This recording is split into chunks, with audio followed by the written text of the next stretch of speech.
Chandrashekhar Azad Raman BSP के BJP के साथ जाने की संभावना पर आकाश आनंद ने एक इंटरव्यू में कुछ बातें साझा की। आपको बता दें, बीएसपी यानी बहुजन समाज पार्टी के नए चेहरे उत्तराधिकारी के रूप में सामने आए आकाश आनंद आजकल राजनीतिक रैलियों के अलावा मीडिया इंटरव्यू के जरिए भी चर्चा में बने हुए हैं। सोशल मीडिया पर भी वो पार्टी को नया क्लेवर देने की कोशिशें करते हुए दिखाई दे रहे हैं। आपको बता दें, आकाश आनंद राजनीतिक रैलियों में बिना नाम लिए उत्तर प्रदेश के युवा दलित नेता चंद्रशेखर आजाद की आलोचना करते हैं, लेकिन उनसे जुड़े सवालों पर उन्हें छुटभैया कहकर खारिज कर देते हैं।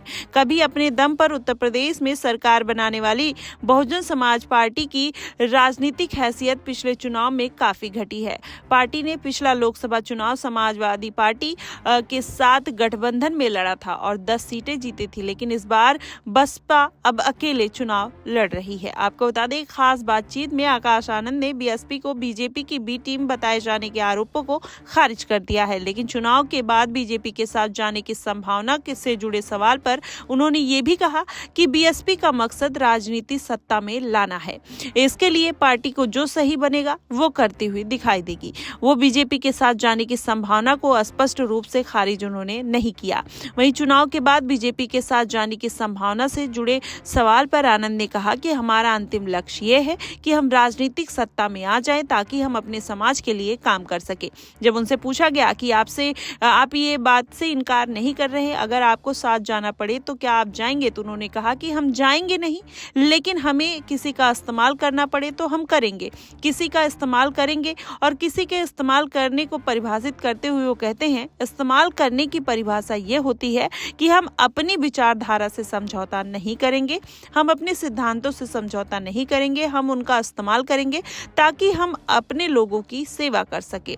अब इस तरीके के बाद अब आकाश आनंद की चर्चा काफी जोरों शोरों से दिखाई दे रही है। आपको बता दें, जब उनसे पूछा गया कि राजनीतिक उत्तराधिकारी बनाने के बाद वंशवाद के भी आप पे आरोप लगे हैं, तो इस पर वो कहते हैं कि हमसे पहले और परिवार को आगे रखने वाली बहन जी कम से कम 4 लोगों को उन्होंने मौका दिया जो परिवार से नहीं थे, लेकिन वो जिम्मेदारी नहीं निभा पाए। कुछ वक्त बाद पार्टी के सीनियर लीडर्स ने सलाह दी कि परिवार से ही किसी को आगे बढ़ाया जाए। वहीं कस्टोडियन के रूप में किसी को अगर जिम्मेदारी मिली तो मुझे मिली। हम कस्टोडियन की तरह काम कर रहे हैं, ना कि उत्तराधिकारी की तरह। ये विरासत नहीं है बल्कि एक जिम्मेदारी है और हम इसको निभाएंगे।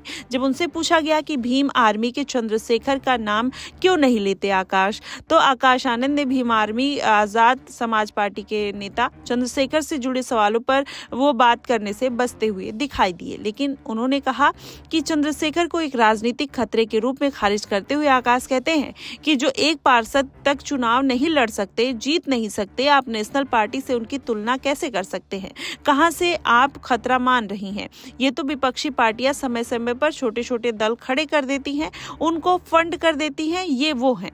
वहीं आकाश आनंद ने चंद्रशेखर आजाद को कई पार्टियों की बी टीम बताते हुए कहा कि वो किसी एक के नहीं है बल्कि सबकी बी टीम है, पता नहीं कहां कहां जाता है और आप उनकी बात छोड़िए। हालांकि आकाश आनंद ने चंद्रशेखर आजाद का नाम रैलियों में नहीं लिया, लेकिन इस सवाल पर उन्होंने कहते हैं कि उन्हें महत्व देकर क्या मिलेगा, हम लोग अपने लोगों की बात कर रहे हैं, उनके मुद्दों की बात कर रहे हैं, ऐसे में उनकी बात करना सही नहीं है। मुझे लगता है कि आप जब लोग उनकी बात करते हैं तो वो मुद्दे की बात बन जाती है और उसका फायदा उनको देखने को मिलता है। और मैं जब बात करता हूं तो मैं मुद्दे की बात करता हूं, ना कि छुटभैया लोगों की, चीजों की या उसके जैसे हजारों मिलने वाले लोगों की मैं बात नहीं करता हूं। उन्होंने कहा कि आजकल समाज में सड़कों पर ऐसे लोग घूमते हैं जो जय भीम कहकर लोगों को भटकाते हैं। उनका मकसद है बीएसपी के लोगों को किसी तरीके से दूर कर दिया जाए और मैं ऐसे लोगों को इम्पोर्टेंस नहीं देता हूं।